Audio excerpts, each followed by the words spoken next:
Hello everyone, this is Katerina. Welcome to my channel. On this channel, I speak about different issues and things that bother us. And often we don't know if we are the only ones that have this particular issue that we struggle with. And I offer useful mental health tips. I am a certified life coach, but most importantly, I am a mature age lady who has gone through a lot in her life, and I always speak from experience.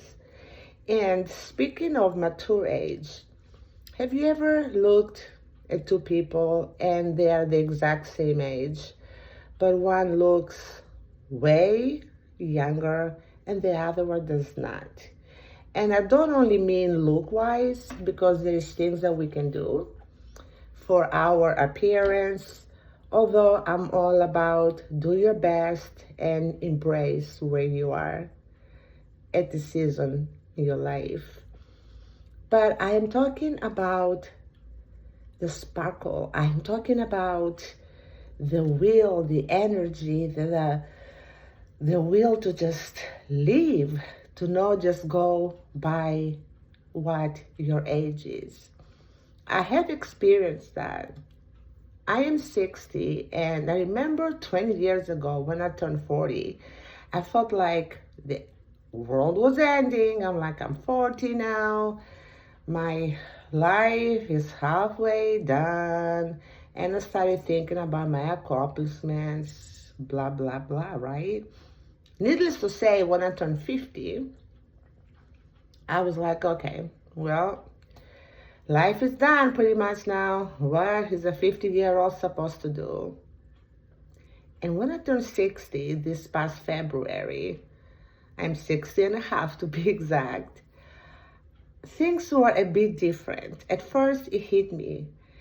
And it didn't hit me because of how I look, because I got over trying to please other people or following trends and looks that everybody's doing or dressing a certain way, because I have learned that my validation comes only from me and God.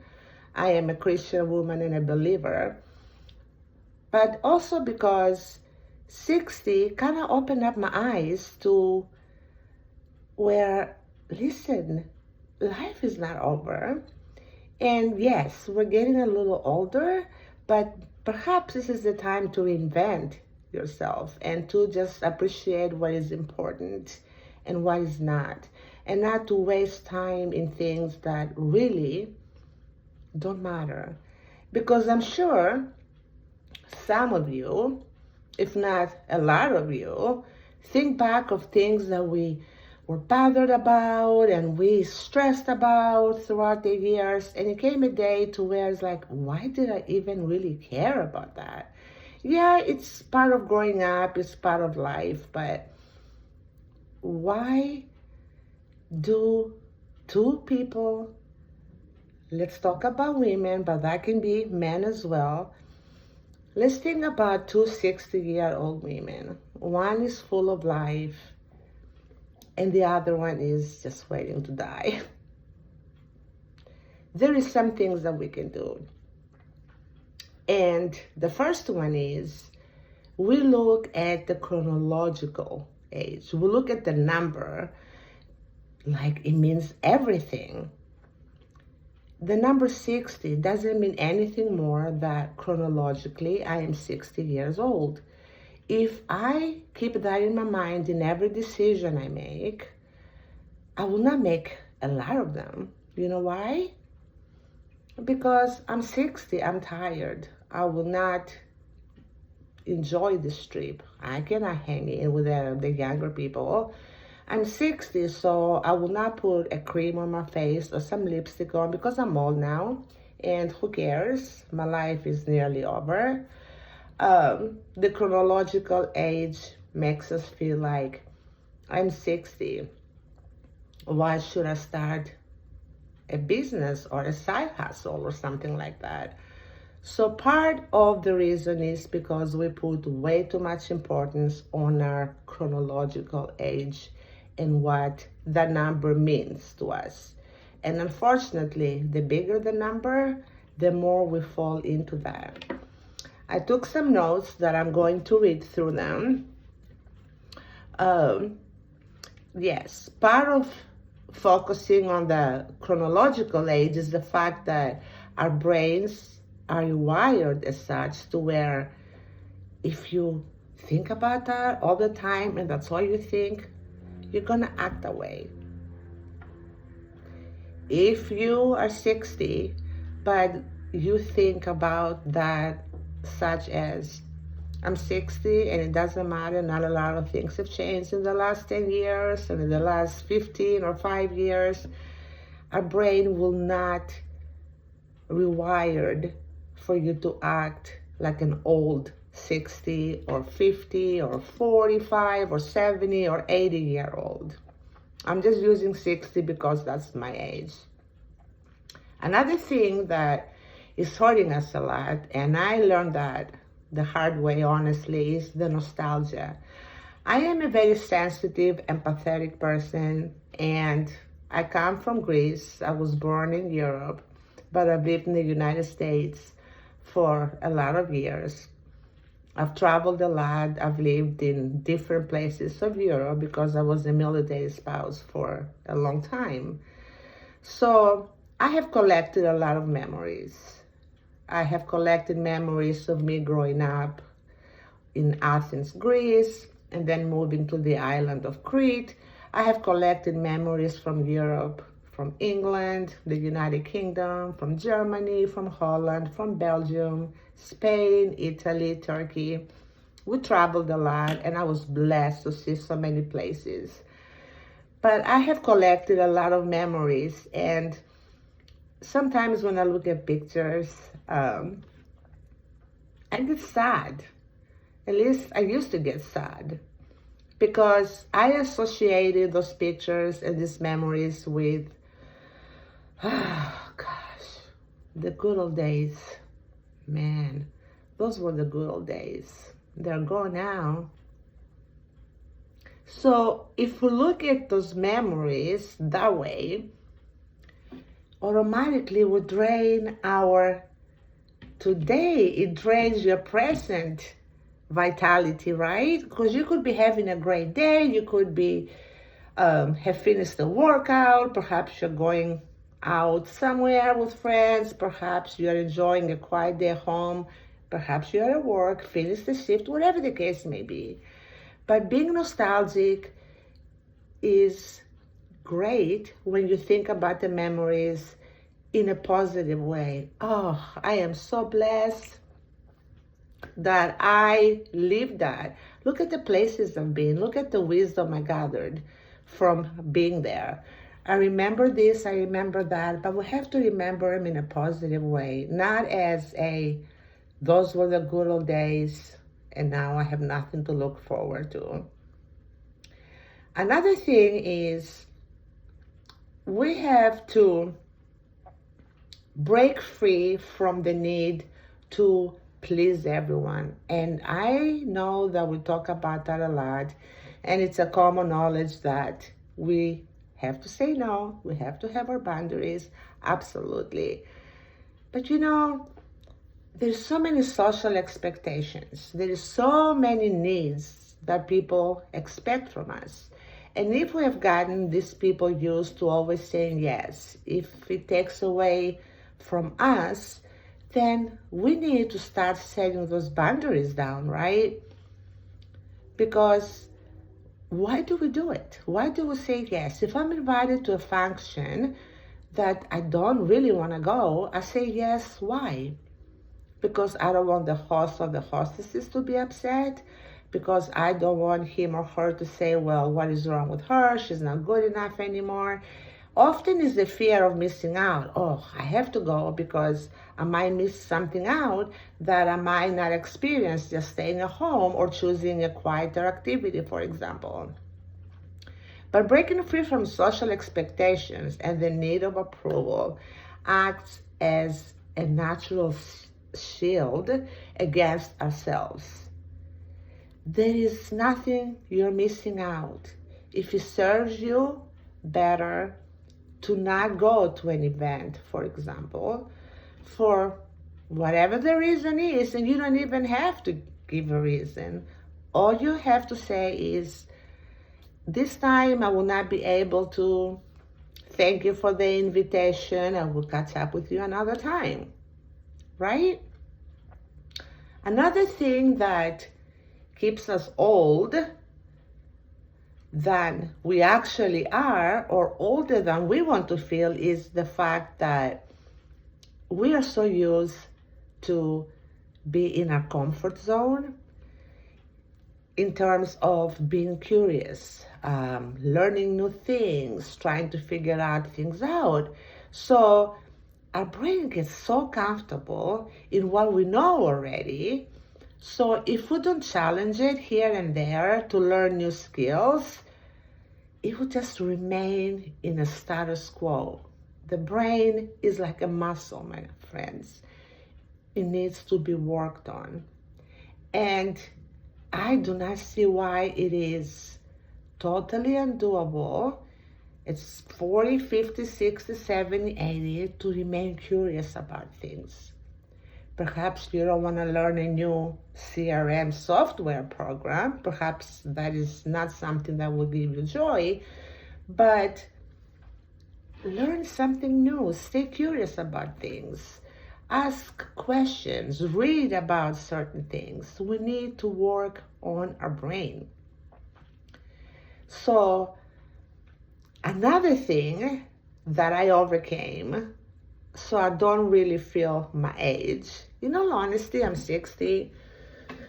But if you were to ask me how old you feel, I would say that I'm still in my mid to late 40s.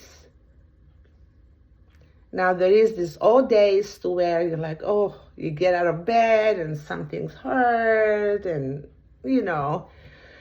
but that's normal. That happens to younger people as well, right? That's not a sign that our life is over. So we have to banish those social gatherings that all we talk about is our aches and pains. I know people that, and I must say there's times to where I do take part in it if it's something I associate with, that I have experienced or I'm currently experiencing. But not every discussion with a social circle has to be about our hair is gray, our breasts are not perky anymore, we have fat thighs, our stomach is a little bulging now, we just get tired and we need a nap, our lower back is killing us, our knees, oh my gosh, I can't do that. Even if those are facts of life.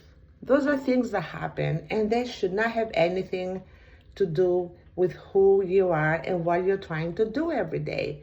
These things come and go. And fun fact, there's a lot of people in the 20s and 30s that they have pains and aches, that they have issues. It doesn't necessarily mean because you are of a more mature age, all things are happening. I am grateful and I thank God every day that I am in the shape that I'm in. And so I avoid the geriatric conversations because it brings us down. It gives us something in common with someone else, something in common that is based on not happy things, not positive things. Now, it's okay to talk about it here and there. Hey, I woke up and my back was so stiff. Perhaps maybe I need a new pillow. But if you totally, honestly, only talk about pains, aches, getting old, stinks, that will not do you any justice. We have to also reclaim our sense of humor. Somebody told us, and I don't know who that was, that, oh, we're all now, why laugh? What? Laughter is the best medicine in the world. I often watch like little clips of funny movies that I have watched 1,000 times, and I won't watch the same movie, but I will watch little clips that make me laugh out loud, like honestly laugh. Because we're more mature does not mean we cannot have a sense of humor. We do not have to take everything so seriously. Even if this funny, real to me appears not funny to you, I don't care, because I am laughing and I am giving myself the gift of life, the power of reclaiming myself, right? Laugh. What's something funny? Do jokes with people instead of talking about aches and pains all the time. Do that intentionally, because if we let it happen, it will happen how it always has. So, like I mentioned, when I really noticed that I was getting older and I had a really hard time, was in my 40s, 20 years later, I must honestly say, by doing these things and being intentional about it, not hoping that it will happen, not expecting, oh, maybe a miracle will happen and change things. Folks, it doesn't happen that way. You have to put some effort in. We have to be intentional. We have to make ourselves feel like just because we're on a certain age does not mean that our life is over. Maybe we have a few limitations of some things, but at the same time, we have the freedom, perhaps. We have the financial security, perhaps. We have other ways that we can be happy about and celebrate. Drop decades of mental weight by mastering the art of selectively forgetting and releasing old grudges. You know the grudges that we carry since we were in high school? Listen, I hold the grudge for 2-3 years. It was a professional grudge, not a personal one. It didn't have to do with anybody in my family or closer circle. It was just a job-related grudge. I held on to it for 2-3 years, and I must say I still get triggered at times. But now I know. You might say it took you 2-3 years. Yes, it did. It did. It started as a daily thing for a week or so to deal with what had happened. Then months down the road, it became easier. But every time I thought of this place or I thought of that certain individual, I held a grudge. I wanted revenge. I wanted to spread gossip. I wanted to do all of the things that, first of all, a believer in Jesus like myself should not be doing. But I'm human, and I repented, and I still do. But nothing will age us faster. And again, not just our looks, but our soul, our heart. More than keeping old grudges and not letting go, forgiving and not letting go. Not giving this person or that situation or whatever happened any real estate in our life. We don't grow old if we feel that way. We just decay. It just starts in here, in your soul, in your spirit. Your heart is not clean. Your heart is not free because you hold that against someone. So if you keep anything from what I talked about today, my friends, keep that. Forgive and let go of old grudges.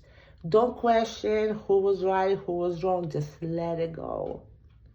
And I will do another video about that because this is something that a lot of us struggle with, and it doesn't matter our age. So, I hope I helped someone. I hope somebody saw this video and kind of resonated with some of the things I said and maybe willing to put my tips in effect. It's good to listen and hear and agree, but at the end of the day, we have to put them in effect. We have to start doing them, right? Otherwise, no change is happening.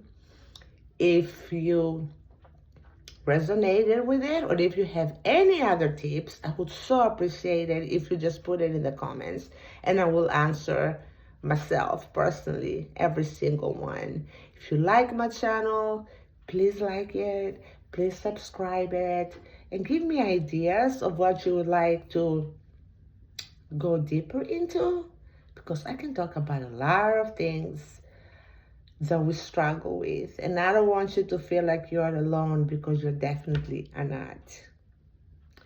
I hope you have a great day wherever you're watching me from, and I will see you soon. Bye bye.